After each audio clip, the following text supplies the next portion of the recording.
Oh, come on, do your thing. Yes, it's loading.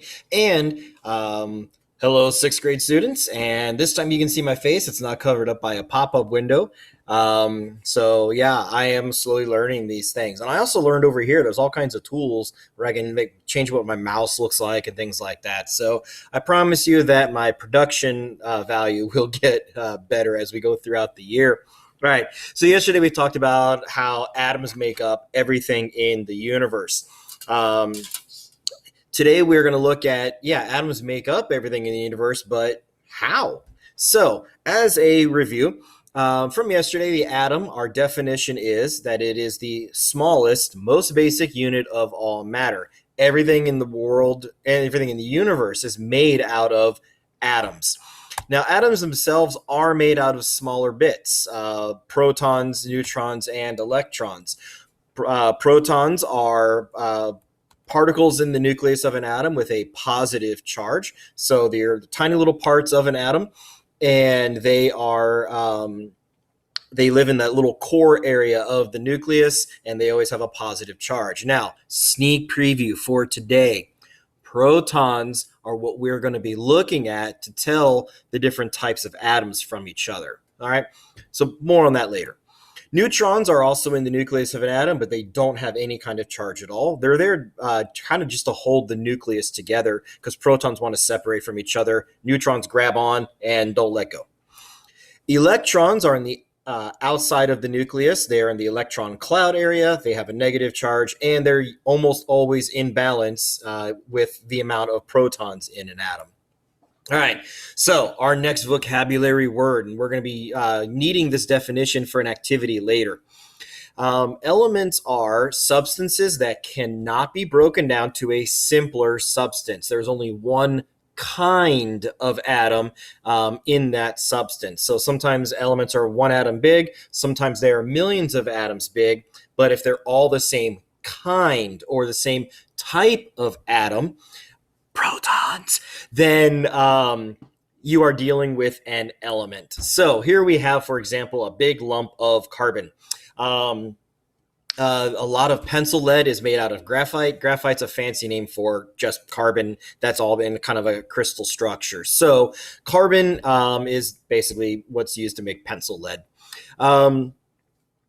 Carbon is also the type of atom that you find in diamonds. So diamonds, a pure diamond is just pure carbon, all in crystalline form. Now, the question on the screen, what makes carbon atoms different from other types of atoms or the other elements? So why is carbon an element, and what makes it different from other elements? Well, this big 6 right up here in the top right corner, that is what's called the atomic number, and that is the amount of protons in every carbon atom. Every carbon atom in the universe has exactly 6 protons. If it doesn't have exactly 6 protons, it cannot in any way be carbon. It'll be another element. So carbon is an element, and it always, always, always has 6 protons in the nucleus. And then, of course, 6 matching electrons generally. Okay. Here we have gold. Gold is an element. And what makes gold different from carbon is how many protons gold atoms have.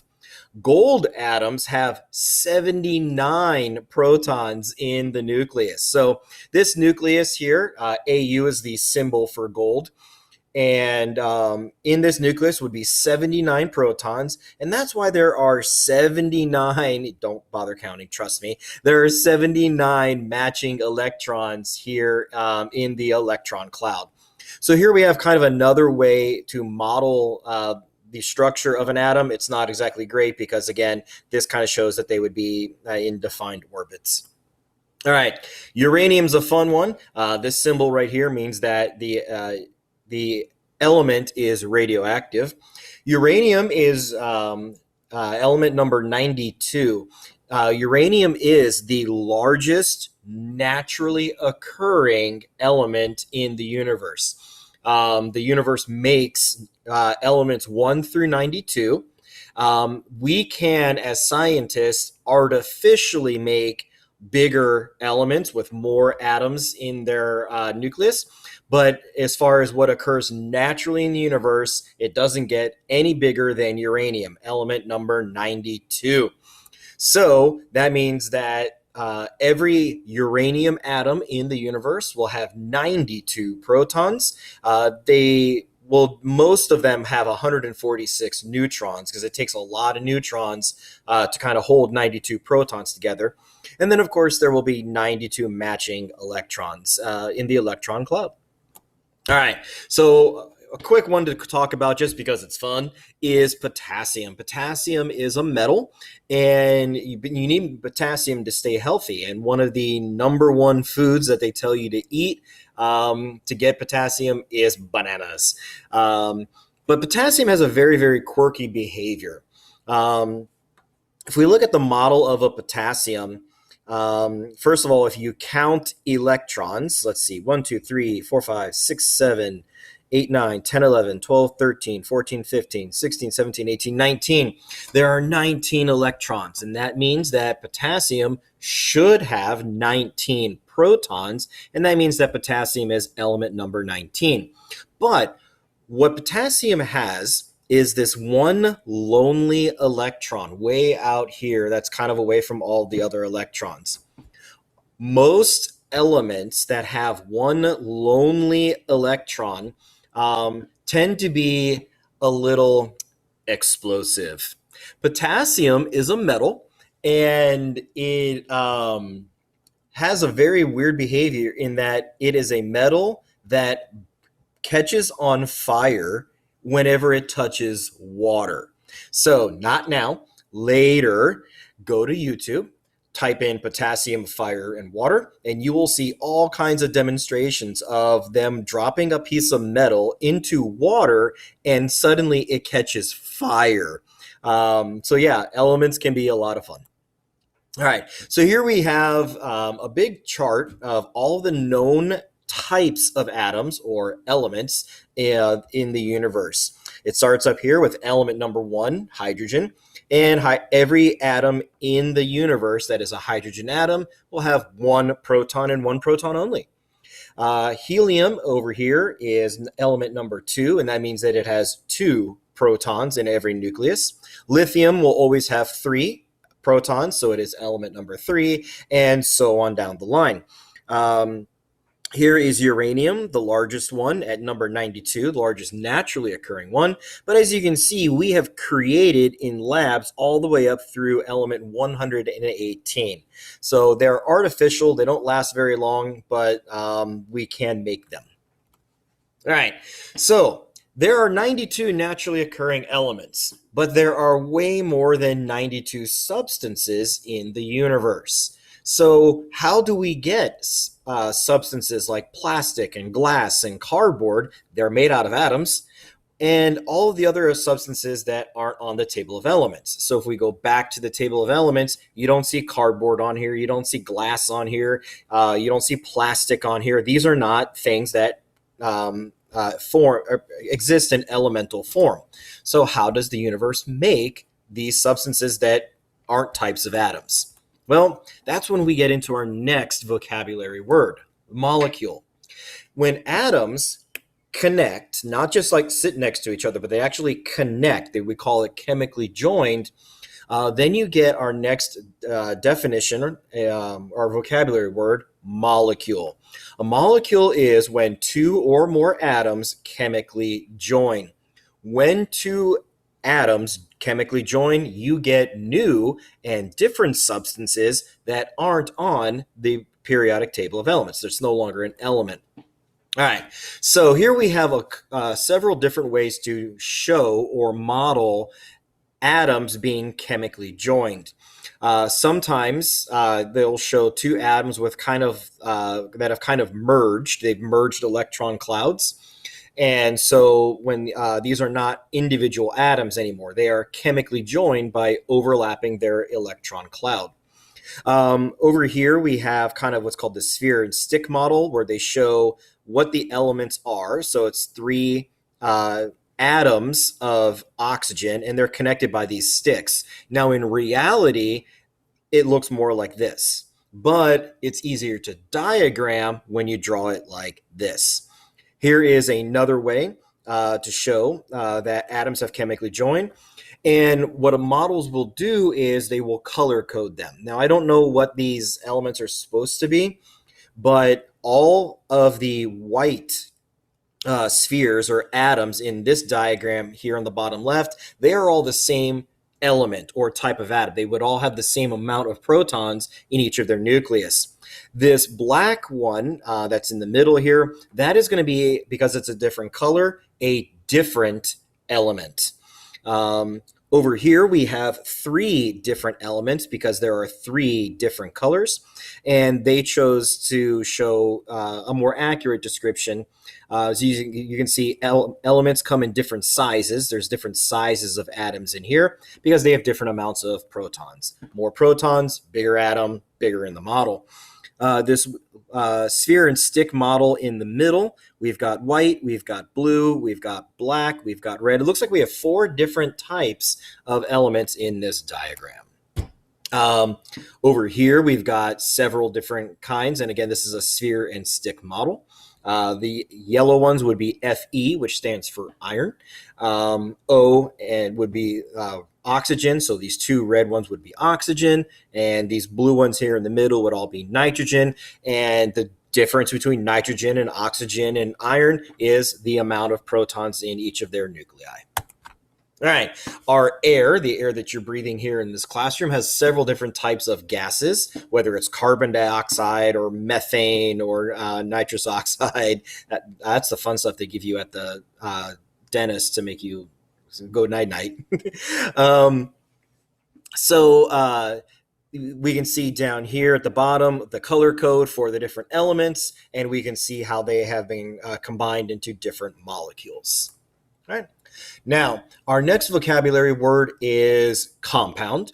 Compounds are a subcategory of molecules. So they are a special kind of molecule. So compounds, if we look at our definition, is that they are a type of molecule that is composed of 2 or more different types of atoms or elements. So some molecules are all the atoms that are chemically joined are the same element. Some are going to have at least 2 elements in them, and those would be compound molecules. So if we go back to this diagram here, this one up here is a molecule, and they're both the same element, so it is not a compound. This one over here has 2 different colors, so it has 2 different elements. This is a molecule, but it's also a compound molecule because it has at least 2 elements in it. Up here in the top left, ozone, 3 atoms in it, but they're all the same kind, so this is not a compound, it's just a molecule. Over here, I've got 3 different colors, so I've got 3 different elements. That matches the definition of a compound molecule. All right, so here we have a very famous compound. Do you know what this compound is? This compound has 2 atoms of hydrogen and 1 atom of oxygen. Because it has 2 hydrogens, we would say it is H2 for 2 hydrogens, and O is for oxygen, so this is H2O. This is water. Water is a compound, and that's why one of the reasons why the Greeks were wrong. Greeks, if you thought about it, if you remember, said that water was one of the elements, but it's not. It's actually a compound. Every molecule or compound molecule of water is made out of 2 hydrogens and 1 oxygen. That's the only way to get water. There is no other way to take other elements and mix them together and get water. There's one way to get water, and that is to have 2 hydrogens and 1 oxygen chemically joined as a compound to give us water. Here we have a sphere and stick model of water molecules being used to make a lame science joke. Another one that exists in your life that you use all the time is salt. Salt is made out of sodium and chlorine. There are two different elements that are there. Now, this is leads us to a very big sixth grade idea. It's down here at the bottom. The big sixth grade idea that we need every sixth grader to know is that when elements combine to make compounds, the old properties of the elements go away and the new properties are given to the new substance that they create. So, individually, let's take a look at Na, which is sodium. Sodium is one of those metals that also tends to catch fire or explode when it touches water. Okay? Chlorine, the Cl atom in the compound, chlorine is a gas and tends to burn out your eyes and lungs. Chlorine gas was actually used as a weapon in World War I. Chlorine is also the main ingredient in bleach. So here we have an element, chlorine, that basically is a gas and burns out your eyes and lungs, and sodium, which is a metal, which explodes in water. But when you combine them, you get salt, which does none of those things. Salt does not explode in water. Salt is not a gas that burns out your eyes and lungs. Okay, it doesn't behave like bleach at all. So the big sixth grade idea is that elements combine to make molecules and compounds, and when you combine elements, you get new and different substances. So that takes us back to a question we were talking about earlier. How do things like glass and plastic and cardboard exist when they're not elements? Well, they are compounds. Okay, actually, cardboard would have a lot of different compounds in it, but glass tends to be a compound. Most plastics are one type of molecule or compound molecule, so they would be a compound. So you won't find salt on the periodic table of elements. You won't find water because it's not an element; it's a compound. Plastic, glass, these are all compounds, and that's how we can create every substance in the universe, is by combining elements to make compounds which have new and different properties. Okay, here's a fun one, sugar. So if we look at the diagram of sugar, sugar has three different types of elements in this compound. It has carbon, which is like the stuff in pencil lead. We have oxygen, which is a gas, and hydrogen, which is a gas. So two gases and basically pencil lead combine, and you get sugar. So sugar has very, very different properties from elemental hydrogen, elemental oxygen, and elemental carbon. So big sixth grade idea, combine elements to make compounds. They will have different properties than the elements. Okay, it's time to play. What I need you to do is to get out those vocabulary definitions that I gave you. And we're going to be looking at whether something is a compound, a molecule, or an element. So in your definitions, find compound, find molecule, find element, read those definitions. You are going to see an image on the screen, and I want you to see which of those three definitions match the diagram that's on the screen. And sometimes the diagram can match more than one. So hit pause. Get out your definitions, and when you're ready, we will hit unpause and we will get to the next screen. Okay, so here we have water. Looking at the diagram, I've got two hydrogens and one oxygen. Now look at your definitions. Look at your definition of element. Does this match the definition of element? Now look at the definition of molecule. Does what you see on your screen match the definition of molecule? And then finally, look at the definition of compound. Does the diagram on the screen match the definition of compound? Hit pause while you take care of that. And then when you're ready, hit play and I will show you the answer. All right, the answer for this one is a molecule and a compound. If you look at the definition of an element, element says that it can be composed of only one kind of atom. but I've got two kinds of atoms on the screen. And that means that this does not match the definition of an element, and so water is not an element. Now look at the definition of a molecule. Two or more atoms chemically joined.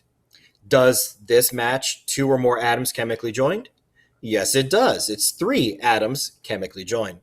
And then finally, if you look at the definition of compound, a molecule composed of at least two elements in it, well, yeah, it's got hydrogen and it's got oxygen. It's got two different elements in it. They are chemically joined. And so this is both a molecule and a compound. All right, here we have your next problem. Hit pause, go through your definitions. It could be one, it could be two. It could, figure out how many definitions this one matches. And then when you're ready, hit play.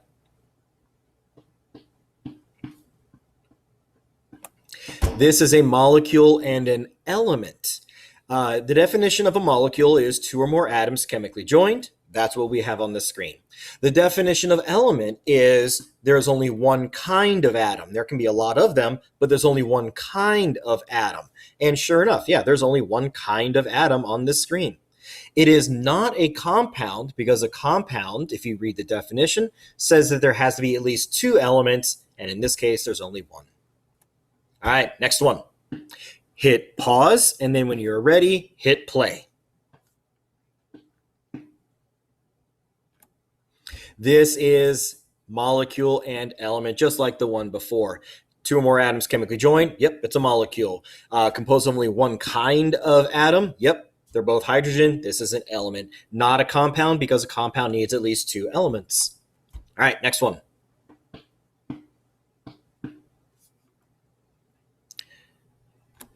Molecule and compound. Two or more atoms chemically joined, it's a molecule. At least two elements in the molecule, it is a compound. Not an element because an element can only have one kind of atom. Here is my favorite substance. I'm not going to give away the answer. Hit pause while you figure out which of the definitions this matches, and then hit play when you are ready. This is a molecule and a compound. Definitely not an element. We've got entirely too many different types of atoms or elements to be an element. This is a molecule. This is using the sphere and stick model to show how the molecule is laid out. And so it's definitely two or more atoms chemically joined. And it's a compound because I've got at least two elements in the molecule. All right, next one. Hit pause. Okay, this is just an element. Yep, it's only one kind of atom, only one type of atom, because there's only one atom. And then it's definitely not a molecule or an element because you would need at least two atoms chemically joined, and there's only one atom on the screen. All right, and that leads us to our very last definition that we need to cover this week, and that is atomic number. You're going to be using atomic number in the upcoming gizmo. The atomic number is the number of protons that's in the nucleus of an atom. The periodic table of elements is arranged by this. So the number of protons in an atom gives the atom's atomic number. So when we said that carbon always has 6 protons, well, that means that carbon's atomic number is 6. Uranium always has 92 protons, so uranium's atomic number is 92. Every atom of an element always has the same amount of protons, otherwise it would be a different element. The periodic table, which you've already kind of seen, is a table that lists all the known atoms, and it's done in increasing order by the amount of protons. So here we have another periodic table. Element number 1, hydrogen. Hydrogen's atomic number is 1. Helium is element number 2 because there's 2 protons, and so it has an atomic number of 2. If we skip down to gold right here, number 79, that's its atomic number, and that's because every gold atom has 79 protons. All right, it is time to answer the 5 questions in this activity. Remember that the answer is somewhere in this video. I don't want you to guess. Go back and find it. If you have any questions, contact me. If you're in the classroom, raise your hand. If you're at home, you can use one of the live sessions that I've set up, or you can email me. Thank you very much, and bye-bye.